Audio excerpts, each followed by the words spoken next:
بەڵام ئەوەی کە ئەمڕۆ لە باکووری کوردستان دەگوزارێ شتێک نییە تەنها وەڵامێکی پێویست نەبێ بۆ شکست و پاشەکشەی سیاسەتی دەوڵەتی تورک و ئاردۆغان و ئاک پارتی ئەوەش دەرەنجامی ئەو بەرخۆدانە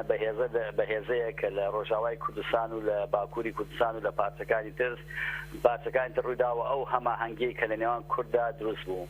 بۆ خۆی دەوڵەتی تورک ئێستا ئەزانێت کۆتایی هێنان بە داعش کۆتایی هێنانە بە سیاسەتی بەڕێوەبردنی دەوڵەتی فاشستانەی ئەوەی کە لە باکووری کوردستان دەگوزارێت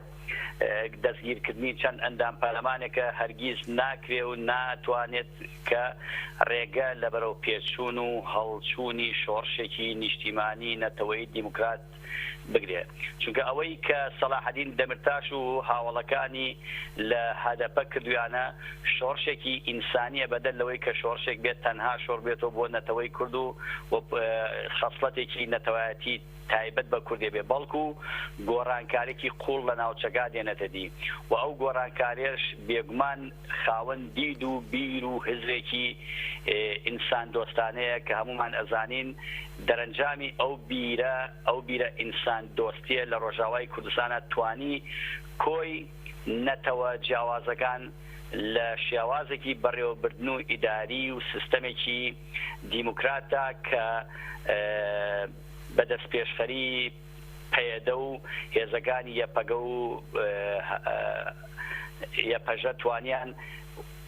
مەسجێک نامەیە بدەن بە هەموو جیان کە کورد لەمە ئەتوانێت خۆی بەڕێوەبات. بەڕێز دکتۆر حەکیم ببوورە ڕاددەگرم ڕای گشتی شەقامی باشووری کوردستان لە ئاست ئەم هێرشانەی ئاکەپە بۆ سەر شارەوانەکان و بۆ سەر پەرلەمانتارانی هەدەپەیش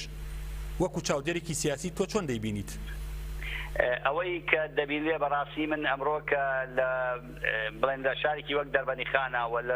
کە گەڕاوین لە ناو شارە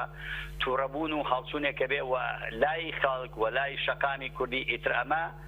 کۆتایی هێنانە بۆی کە هیچ تروسکایەک ومێدێک لە سیاسەتی بەڕێوەبردنی دەوڵەتی فاشستی تورکیا و هاوکارەکانیان بینێ بۆیە ڕنگدانەوەی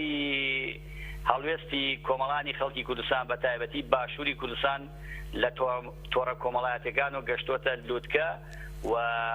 تووڕێبوونێکی زۆری پێدا و پێویستیشە کاری جدی بکرێت و ئەم شێوازە لە ناڕەزایەتی بوونەکان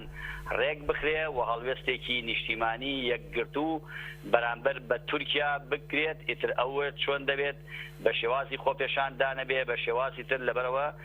ئەوەی منە بینم ئەم جارە قۆناغێکە لە قۆناغەکانی خەبات کە شێوازێکی تری خەباتە کە پێویستە هەر هەمومان بەشدار بین تیا. دکتۆر حەکیم چاودێری سیاسی لە باشووری کوردستانەوە زۆر سپاس بۆ بەشداربوون تو ئەم کاتت باش.